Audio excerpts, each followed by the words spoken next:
So I want you to imagine for a second that it's early spring. Okay, setting the scene. Yeah, exactly. You're standing on this incredibly steep hillside in China. The air is really crisp, and there's this faint, sharp scent of wood smoke kind of drifting around, Sounds pretty peaceful, honestly. right? But all around you, there are entire families gathered. And they aren't at a park or like a public square. They're actually clustered around these ancestral tombs that are built directly into the earth. Oh, wow. Yeah. This is the festival of King Ming. And if you watch closely, you see people doing this really physical work. They're carefully pulling overgrown weeds from the soil. They're brushing, a whole year's worth of dirt off these ancient stone markers. Like a literal spring cleaning, but for graves? Exactly. They're arranging offerings of food, and perhaps most importantly, they're speaking old names out loud into the air. Names of people who honestly haven't walked the earth in decades or even centuries. That's a really powerful image. It is, right. Wow. And when you first encounter a description of a practice like that in today's source material, which is this fascinating document titled Back to the Roots, it paints this highly localized, really culturally distinct picture. Yeah, it feels very specific to that one place. Exactly. You picture the physical sweeping of the graves, and it just feels like an isolated tradition.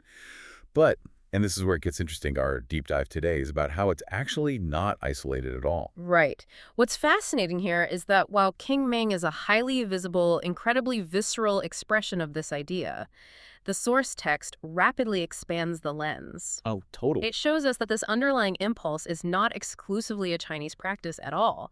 The drive to, physically anchor ourselves to the people who came before us is actually a deeply universal, primal human behavior. Which is wild when you think about it. It really is. Across the globe, in almost every civilization, humans have historically constructed these built-in systemic reminders of their origins. Right, like designating specific dates on the calendar. Yes. We set dates, we erect stone monuments, we memorize these long, complex lineages, and the source argues the reason for this universal behavior is, well, it's actually a defense mechanism. The defense mechanism. Yeah. Without these deliberate physical interruptions to our daily routines, human beings are structurally prone to a very dangerous kind of forgetfulness. And I think that brings us perfectly to the core mission of today's deep dive, because we are unpacking Back to the Roots, not as like a historical survey of global traditions. Yeah, I'm definitely not. Right. We're looking at it as an examination of our own psychological infrastructure.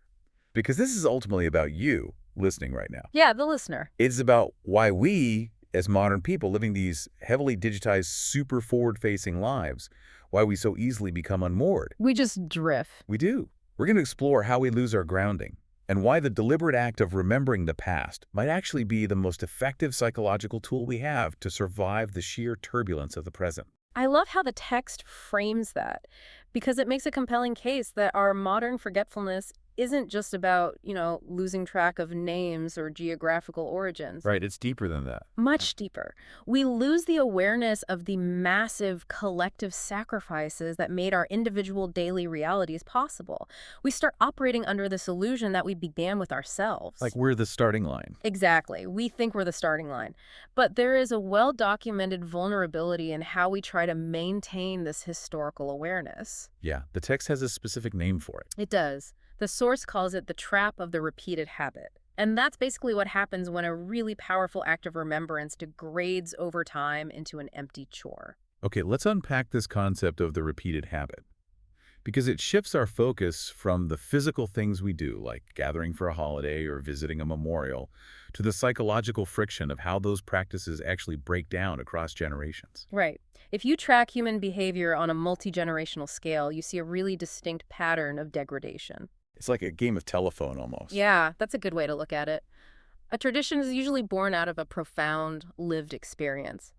Perhaps surviving a famine, winning a conflict, or, a really difficult but successful migration. Something with huge stakes. Huge stakes. So the first generation observes the tradition with intense emotional clarity. They know exactly why they're doing it. Because they lived it. Exactly. Then the second generation continues it mostly out of respect. They didn't live it, but they saw the tears in their parents' eyes. So the emotion is still kind of adjacent. Right. But by the third or fourth generation, A family is still gathering on the exact same day, they're eating the exact same meal, performing the exact same physical But motions. the feeling is gone. Completely. The emotional core, the original why, has just evaporated. The outward architecture of the ritual is completely intact, but the inner purpose is totally hollow. It ceases to be a living, breathing reminder of sacrifice. And it devolves into a mandatory repeated habit. That dynamic is literally everywhere in modern life. I mean, it makes me think of the way we interact with digital contracts. Oh, digital contracts. Where are you going with this? Okay, think about it. Inheriting a family tradition without understanding the context is the emotional equivalent of mindlessly clicking agree on a website's terms of service. Oh, wow. That is an incredibly accurate parallel for what the source is describing. Right, because you're presented with this massive, historically dense document. You know people who came before you put a tremendous amount of labor into writing it. The lawyers, the developers. Exactly. Yeah. But you don't actually read the meaning. You just scroll rapidly to the very bottom, hit accept, and go about your day. You're just trying to get to the next screen. Yeah, you have legally accepted the form of the agreement, but you have zero cognitive engagement with the actual terms. That is so true. And in real life, you know what this looks like. This looks like forcing your kids to sit through a grueling 4-hour holiday dinner where everyone is stressed and miserable just because that's what our family has always done. Just clicking agree on the family dinner, Exactly. which is exactly why the text issues a very sharp warning about this phenomenon. The author writes that if we lose the essence beneath these inherited forms, we end up keeping the weeds and losing the roots. Keeping the weeds and losing the roots. That's a great line. It really hits hard. When you force your family through that miserable holiday dinner purely out of blind obligation, you are literally watering the weeds. You're just maintaining the burden. Right, you're keeping the empty ritual without extracting any of the actual resilience or identity or continuity that the tradition was originally designed to provide. So if doing this purely out of habit waters the weeds and breeds resentment, Yeah. what actually happens, like neurologically or psychologically, when we engage with these practices intentionally? That's the big question. Because it's easy to say, oh, be grateful for your ancestors, but I want to push back on the practical application of this a bit. Sure, go ahead. If I'm navigating the chaos of the modern world right now, and I'm stressed about economic instability, or I'm exhausted by the relentless 24-hour news cycle, how does the abstract concept of finding my roots provide any tangible benefit today? I'm really glad you asked that because the source addresses that exact tension. It clarifies that remembering your roots is emphatically not an exercise in living in the past. Okay, so it's not just nostalgia. No, not at all. It is a psychological mechanism designed to fortify you in the present. When you deliberately engage with your lineage, you undergo this process of, ego reduction and temporal reforming. Ego reduction, meaning what exactly? Meaning you are forced to confront the reality that you are actively inheriting benefits, protections, and even societal structures that you did not create. You realize you aren't carrying the weight of the world alone. But wait, isn't there a danger in being, too unconditionally tied to your roots? I mean, what if your family history isn't a story of triumph? That's a very fair point. What if it's full of dysfunction or trauma or really toxic patterns? How does the text reconcile anchoring yourself to your history without accidentally inheriting the absolute worst parts of it? That is a critical nuance, and the text definitely doesn't shy away from it. It does not advocate for blind reverence or romanticizing flawed people. Right, because that would just be toxic. Exactly. Instead, it advocates for context.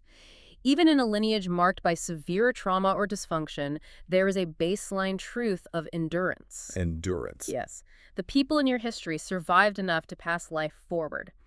When the text uses the metaphor, and this is one of my favorite quotes, a tree with deep roots can withstand storms. A tree with deep roots can withstand storms. Right. It's talking about the psychological shift that occurs when you contextualize your current struggles within a much longer timeline of human endurance. So it actually changes our baseline definition of what constitutes a storm. Exactly. When you are stressed about, say, an economic downturn, your amygdala, your brain's threat detection center, is processing it as an existential crisis. It feels like the end of the world. It really does. But when you actively situate yourself as a single link in a 300-year chain, your perspective radically shifts. Because you have context now. Yes, you remember that the people whose DNA you carry navigated literal famines, global wars, forced migrations. And they made it through. They did. You possess their exact biological hardware for resilience. Wow. Understanding that lineage doesn't magically erase your modern stress, obviously, but it fundamentally alters your psychological response to it. You realize your current crisis is a blip in a much longer narrative of survival. That is so empowering. It is.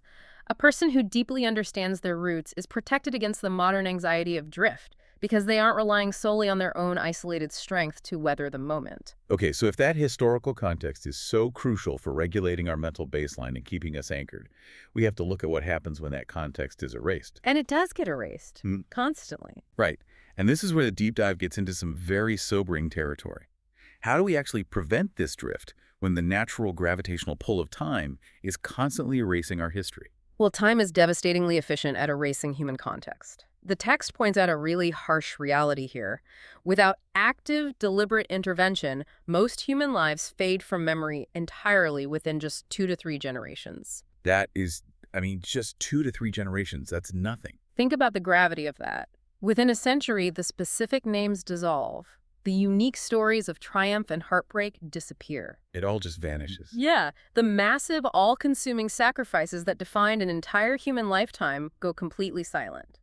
It's a natural process, but it means that an individual's entire inner world simply evaporates unless someone actively chooses to intervene and act as a preservationist. Here's where it gets really interesting to me, because it is entirely reliant on intervention.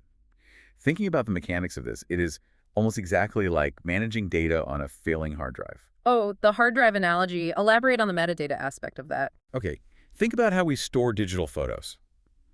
If you have an external hard drive sitting in a drawer somewhere, eventually the magnetic fields degrade and the drive just fails. Right. Hardware doesn't last forever. But even if the drive survives, if you just have a folder of raw JPEGs with no metadata, like no location tags, no dates, no context of who the people are or why they were laughing in that specific moment, the data is essentially meaningless. The pixels are there, but the story is dead. Exactly. The pixels are there, but the story is dead.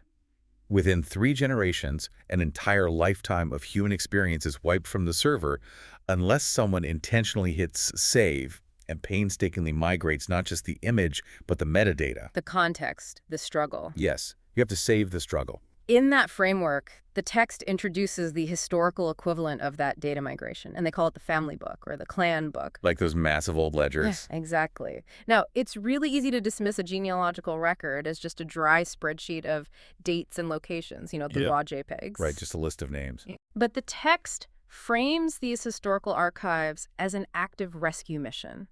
They aren't just lists. They are a bridge between generations. A rescue mission. I love that phrasing. It's so accurate, though. By deliberately writing down the context, the stories, and the specific hurdles a family overcame, lives that would have otherwise been swallowed by the void of time are rescued. They're pulled back from the brink. Right. The family book is described in the source as memory made durable. It is a profound act of defiance against the natural evaporation of human history. And I'm sure listeners are thinking this too. How does this translate practically for you and me? Most people listening to this deep dive do not have a leather-bound, multi-generational clan book resting on a pedestal in their living room. No, definitely not. How does this age-old calling to build a bridge across time actually survive in an era where our lives are entirely digitized? We don't write things down with quills anymore. We don't, but the author is actually quite optimistic about our current capabilities. While the physical, handwritten clan book might be an artifact of the past, the underlying infrastructure to preserve memory has actually never been more robust or accessible. So the tools have simply evolved. Exactly. The tools have evolved. Which makes sense. It is objectively easier to archive a life today than at any other point in human history. Oh, without a doubt. The text points to the explosion of modern preservation methods. We have custom digital archives, secure family websites, cloud-based shared networks. It's all right at our fingertips. Literally. Yeah. We have the ability to record high-definition, hour-long video interviews of our grandparents telling their stories in their own voices. And we can back that file up on 3 different continents simultaneously in like 2 seconds. If we connect this to the bigger picture, though, the text emphasizes a very critical caveat here. Okay, what's the catch? We cannot allow the ease of the technology to give us a false sense of security. The tools have transformed from a brush and ink on rice paper to a decentralized cloud server, sure, but the fundamental intent must remain identical. So the technology isn't a substitute for the effort. Exactly. The danger of the digital era is passive hoarding. Passive hoarding. Oh, man. I feel attacked. We all do. I mean, we all have a terabyte of photos on our phones, but we never sit down to tell the story of what is actually happening in them. We have the raw data, but we are completely failing to curate the metadata. Precisely. Having 10,000 photos in the cloud is not a bridge unless there's human intention behind it. Right. The purpose of these tools isn't just to store data, it is to honor, to preserve, and to pass on identity. Whether you are meticulously updating a physical ledger or organizing a digital video archive, the psychological ritual is the exact same. You're doing the same work. You are consciously building that deep-rooted tree, just using silicon instead of soil. You have to apply the same deliberate intention to your digital archives that an ancestor applied to carving a name into stone. That is a brilliant way to frame it. Which actually brings us to the ultimate twist in the source material. This part is so good. It is. Because just as you get comfortable with the idea of looking backward, being a good archivist and honoring your ancestors, the text completely flips the lens. A total 180. Yeah. It points the camera directly for it. Mm-hmm. Right at you, listening to this right now.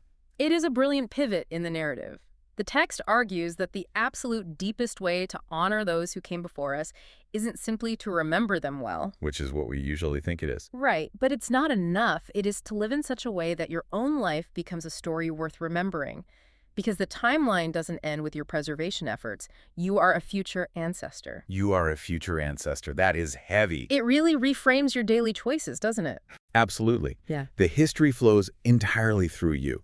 You are the current choke point of your family's timeline. So your responsibility is twofold. You have to look back and migrate the data of the past, yes. Right. But you also have to live a life of such character, such endurance, and such intentionality that it provides strong, anchoring roots for the people who will inevitably follow you. You're setting the foundation. You have to become the structural integrity for a generation that hasn't even been born yet. Because eventually they are going to face storms of their own. They will experience their own economic crises, their own global anxieties, their own moments of profound drift. Just like we are now. Exactly. And the memory of how you navigated your life today is going to be the exact depth they need to stand firm tomorrow. So to distill this journey down for you as we start to wrap up, the source is begging us not to operate on autopilot. Don't be the person mindlessly clicking agree on the terms of service of your own heritage. Read the terms. Read the terms. Don't water the weeds by performing empty traditions that breed resentment. Instead, anchor yourself deeply against the shallow living of the modern world by truly understanding the complex and sometimes really difficult sacrifices that put you exactly where you are today. And then take that understanding and use the incredible modern tools at your disposal to build a deliberate, highly curated bridge across time. Ultimately, engaging with your roots is how you give vital, necessary depth to your present moment. It grounds you right here, right now. It does. And as we finish up this deep dive, I want to leave you with a final thought to mull over as you step back into your day. It builds directly on the final question posed by our source material regarding what kind of roots we are leaving behind. This is a really important question to sit with. Think about this. If a descendant you will never meet opens your heavily curated digital family archive a century from now, what single story, what specific struggle, or what defining sacrifice of yours do you hope they find? What's the takeaway? Right. What is the one piece of metadata you are going to intentionally leave behind to give them the deep roots they will need to withstand their own storms? Answering that is the real work of remembrance. It really is. Thank you so much for exploring this with us today. Keep asking those big questions, keep digging deep, and we'll catch you on the next deep dive.